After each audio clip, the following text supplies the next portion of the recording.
There's a war going on right now, and there's a good chance you've probably never heard of it. That was true when I covered this war in 2023. It was true in 2021, and it's still true today. It's been 5 years since a military coup sparked what's now known to many as the world's forgotten war.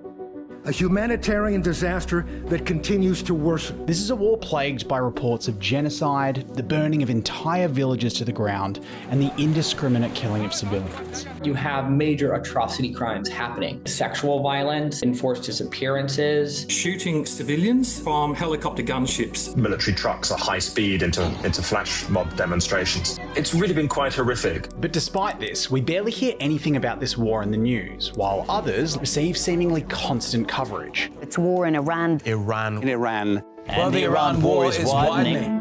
This forgotten war is the war in Myanmar. On one side of the conflict, you have a broad coalition of students, workers, politicians, ethnic armies, and resistance groups, all united by a desire to overthrow Myanmar's military, which seized power 5 years ago in a coup. This is a military responsible for pushing tens of millions of people into poverty, accused of massacring unarmed protesters, committing genocide against the Rohingya, and driving so many people out of the country. The world's largest refugee camp is now in Bangladesh.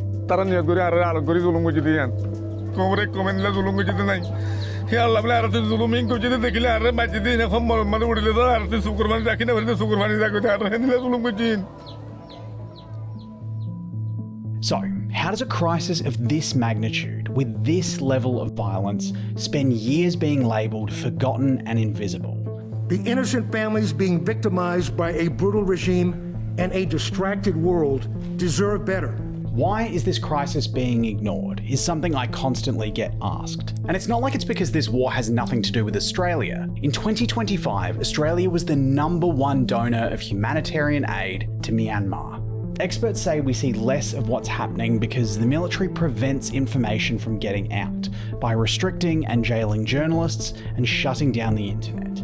Military have placed severe restrictions on reporters. According to Access Now, in 2024, no other country had more internet blackouts than Myanmar. And these blackouts often coincide with grave human rights abuses, which allows the military to control the narrative.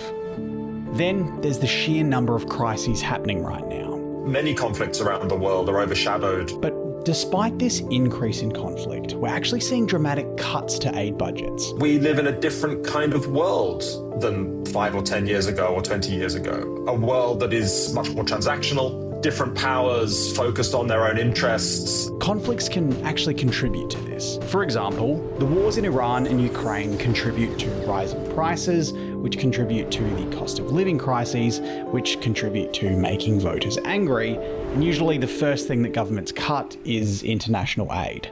Basically, as more countries look out for themselves, Myanmar is seen by many as not a priority, whether that's diplomatically, strategically, or for more cynical reasons. There's not a lot of, there's no oil, there's no major critical resources that are at least easily extractable. The fact that it's a civil war doesn't help either. Other countries are less likely to intervene if they're not directly impacted by fighting. By and large, the problems in Myanmar have mostly been confined to Myanmar. And then there's the fact that the countries you might expect to speak up, many of Myanmar's neighbours, are also run by authoritarian regimes.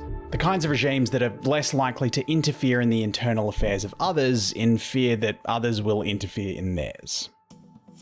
Finally, this is a complex crisis. This isn't one state invading another, with clear rules and norms being broken. This is one military at war with hundreds, if not thousands, of separate groups. You have ethnic armed organizations unifying in ways that we've never seen before in Myanmar. And while many of them are fighting alongside each other in this war, tensions still exist, and groups like the Rohingya face persecution and violence from more than just the military.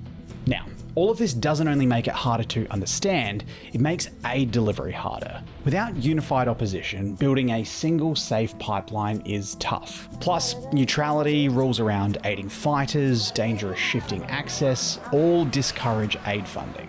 When you take all of these factors into consideration, it's not a huge surprise that Myanmar aid appeals have fallen well short of targets year after year.